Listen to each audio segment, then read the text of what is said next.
The clock is already running. Canada has done something no American ally has dared to do in recent memory. Ottawa has handed Donald Trump a deadline.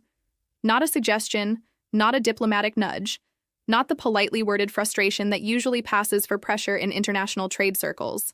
A hard deadline. 48 hours, $900 billion, and a silence from Washington so loud that financial markets on 3 continents have already started flinching. Rachel Maddow was the first to lay out the full architecture of what this moment actually means, and what she described was not a trade dispute. What she described was a turning point, a $900 billion turning point with a countdown attached, and the most powerful economy in the world sitting on the other side of it without a public answer. Let that number breathe for a moment. $900 billion is not a trade deal. It is a structural fact of North American economic life, the kind of number that does not represent transactions so much as it represents the skeleton of an entire continental economy, the bones of supply chains and energy pipelines and manufacturing dependencies and technology partnerships that 2 nations have spent decades building into something so deeply interwoven that separating them would not be a negotiation. It would be surgery without anesthesia. Canada knows this. That is precisely why the ultimatum lands with the weight it does. The backstory matters here, because what Maddow made clear is that this deadline did not arrive from nowhere. It arrived from somewhere very specific. Months of stalled conversations, shifting American positions, mounting Canadian frustration, and the quiet accumulation of a bilateral relationship that had been slowly destabilized by an administration more comfortable with pressure than partnership. Ottawa had been patient. It had sent negotiators, it had offered frameworks, it had extended timelines and absorbed uncertainty, and done all the things that junior partners in lopsided relationships do when they are trying to preserve cooperation with a larger, louder counterpart. And then one morning, Canada decided it was done being patient and sent Washington a message that carried a very different energy than anything that had come before it. Respond within 48 hours with concrete commitments on the $900 billion trade framework, or Canada will move forward with its own economic countermeasures. The message was not wrapped in diplomatic softening. It was delivered with the precision of a government that had made its calculation and was prepared to live with the consequences. Maddow's analysis cut directly to what makes this moment different from previous trade tensions between the 2 countries. The difference is not the dollar amount, though $900 billion is staggering. The difference is the deadline itself, because deadlines do something to negotiations that months of discussion cannot. They force decisions. They remove the comfortable ambiguity that allows procrastination to masquerade as strategy. They take a situation that has been existing in the comfortable haze of ongoing talks and drag it into the harsh clarity of a binary outcome. Either Washington responds with something real before the clock expires, or the entire structure of this relationship enters a new and unpredictable phase. Washington has not responded publicly. That silence is itself a form of communication, and what it communicates is being interpreted very differently depending on who is doing the reading. Some analysts see deliberate strategy in the quiet, a White House calculating its leverage, waiting for Canada to blink first, betting that the economic interdependence cuts both ways, and that Ottawa will ultimately find the cost of escalation too high to pay.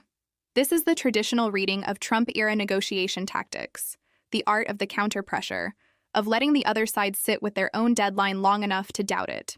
Other analysts see something more concerning in the silence. They see an administration that has not yet internally agreed on how to respond, divided between trade hawks who view any concession as weakness and economic pragmatists who understand that disrupting a $900 billion relationship has consequences that do not stay neatly on the other side of the border. Markets characteristically do not care about the interpretation, they care about the outcome.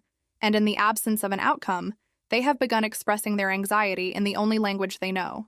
The Canadian dollar moved, not dramatically, not in the catastrophic fashion of a true financial crisis, but with the specific nervous energy of a currency reacting to uncertainty at the highest level of economic governance. Currency traders watching that movement understood what it signaled, that the people with the most money and the most information about where money flows were not confident that this would resolve quickly or cleanly. Commodity markets registered their own reaction. Canada is not simply a trading partner in the conventional sense. It is an energy supplier, a resource exporter, an agricultural powerhouse, and a manufacturing hub whose output is integrated into American production at a level that makes the 2 economies less like separate systems than like 2 chambers of the same heart. Disrupting that integration does not produce clean, containable damage. It produces the kind of cascading disruption that begins in one sector and finds its way into others through supply chains and pricing mechanisms and consumer costs in ways that economists can model, but politicians rarely explain to the public until the evidence is already in people's grocery bills and gas prices. Maddow walked her audience through exactly this cascade with the methodical clarity that distinguishes her analysis from the noise surrounding it. She started with energy, because energy is where the most immediate vulnerability lives. Cross-border energy infrastructure is not a collection of independent transactions. It is a continuous, deeply interdependent system of pipelines and electricity grids and supply agreements that operates on the assumption of stability. The moment that assumption is genuinely threatened, the ripple moves fast. Pricing adjusts, supply forecasts shift, long-term infrastructure investments get reassessed, and the pain does not stay on one side of the border. Then she moved to automotive manufacturing, where the integration runs even deeper. Modern vehicles assembled in American factories contain components manufactured in Canadian facilities. The supply chain does not respect borders because it was deliberately engineered to transcend them, built on the rational calculation that efficiency gains from integration outweigh the theoretical benefits of self-sufficiency. A trade rupture at this scale does not allow manufacturers to simply reroute their supply chains. It forces them to absorb costs, delay production, and ultimately pass consequences to consumers who had no vote in the negotiation and no mechanism for avoiding the bill. Small businesses face a version of this pain that is less dramatic, but in many ways more devastating. Large corporations have legal departments and financial reserves and strategic flexibility that allows them to absorb disruption while recalibrating. A small manufacturer operating on thin margins with cross-border dependencies does not have that cushion. For those businesses, uncertainty is not an abstraction. It is a cash flow problem with a very short runway. The political dimension of Canada's move is as significant as the economic one, and Maddow was careful to separate these threads without losing their connection. What Ottawa has done by setting this deadline is assert a form of leverage that smaller partners in asymmetric relationships rarely exercise. The conventional assumption in U.S.-Canada relations has been that Canada's greater relative economic dependence on the bilateral relationship gives Washington a structural advantage in any negotiation. Canada needs the American market more than America needs the Canadian one, or so the conventional wisdom goes. The ultimatum challenges that assumption directly. By making the cost of delay explicit and concrete, Canada has introduced a variable that the conventional power analysis does not fully account for: political timing. Trump's administration is not operating in a vacuum. It is operating in a domestic political environment where economic disruption carries real electoral consequences, where markets reacting badly to presidential decisions create headlines that feed opposition narratives, where business communities that normally support Republican governance become vocal critics when their bottom lines are threatened. Canada is betting that those domestic political pressures create leverage that pure economic size does not reflect. It is a sophisticated bet, and whether it pays off will depend entirely on whether Washington concludes that the cost of accommodating the deadline is lower than the cost of letting it expire. Maddow's framing of Trump's position was measured but direct. He faces a genuine dilemma that his usual negotiating instincts do not cleanly resolve. His brand has always been built on the appearance of never blinking, on projecting the image of a negotiator who applies pressure and receives concessions, rather than the reverse. Responding to Canada's ultimatum with substantive concessions before the 48-hour window closes would be read by his base as blinking under pressure from a smaller country. But allowing the deadline to pass without a response, triggering Canadian countermeasures that destabilize markets and disrupt business, would be read by a different and equally important audience as an economic own goal. Both paths carry political risk. Neither path offers a clean exit, and the clock is ticking on the decision. The global dimension of this standoff has not received enough attention in the coverage that has surrounded it. European financial capitals have been watching with more than casual interest, because the U.S.-Canada relationship functions as a kind of leading indicator for how Washington is managing its broader network of economic partnerships. If America's closest neighbor and most deeply integrated trading partner is forced to issue a 48-hour ultimatum to get a basic response on a $900 billion framework, what does that signal to other allies navigating their own negotiations with this administration?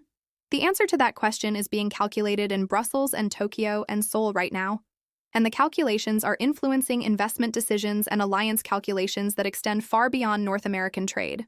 Maddow ended her segment with a question that she acknowledged she could not answer, but that the moment demands. What happens when the clock hits zero? The honest answer is that no one outside a very small circle of decision-makers in Ottawa and Washington knows with certainty. There are scenarios in which a breakthrough occurs in the final hours, some version of a commitment that gives Canada enough to stand down and gives Trump enough to claim a win. These things have happened before.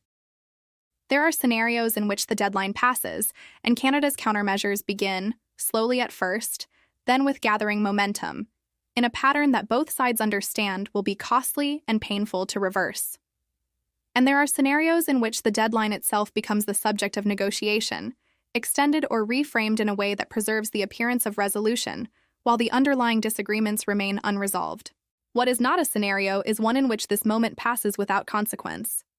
$900 billion and a 48-hour deadline attached to it do not simply dissolve back into the comfortable routine of ordinary diplomatic friction. They mark something. They mark the moment when Canada decided that patience had its limits. They mark the moment when the most integrated bilateral trade relationship in the world was forced to confront the structural fragility that had been accumulating beneath its surface. And they mark the moment when an administration that has always operated on the assumption that it holds the decisive leverage in every negotiation encountered a deadline it did not set and cannot simply ignore. The clock is still running.